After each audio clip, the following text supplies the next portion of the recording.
NATO has chosen Dutch Prime Minister Mark Rutte as its next leader amid ongoing conflict in Ukraine and questions about US support for the alliance. With Rutte's appointment, NATO faces some important decisions on its strategic direction and response to global security challenges. So what does his selection signal for the future of the NATO alliance? This report tells you more. Mark Rutte, NATO's next Secretary General, is a fierce critic of Russian President Vladimir Putin and a staunch ally of Ukraine. Rutte will face the challenge of sustaining allies' support for Ukraine's fight against Russia's invasion, but must guard against NATO being drawn into a war with Moscow. So how will he run the alliance?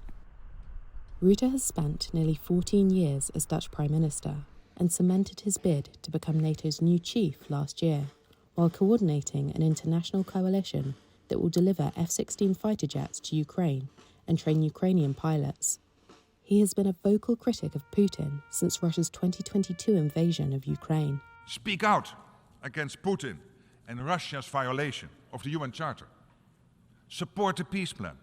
Support Ukraine, even if it takes time, even if there are setbacks, especially if it takes time and there are setbacks. And tell Russia to give back the stolen children of Ukraine. He says NATO must be powerful to counter Moscow, and other European Union leaders must not be naive about Putin's Russia. Rutte is due to take over as leader when incumbent Jens Stoltenberg officially steps down in October. Almost immediately, he will have to contend with the possibility that NATO skeptic Donald Trump may return to the White House after November's US presidential election.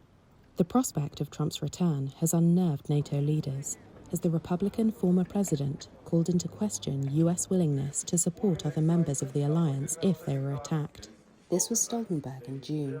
Article 5 is a legal obligation for allies to assist in the event of an armed attack. There is no requirement for any unanimous decision.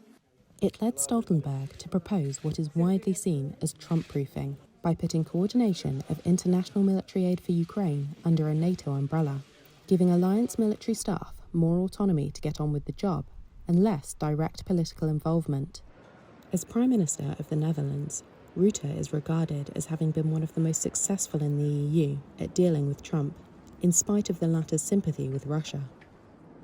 Rutte will oversee a widened NATO, after Finland, then Sweden, turned their backs on long histories of non-alignment following Russia's invasion of Ukraine.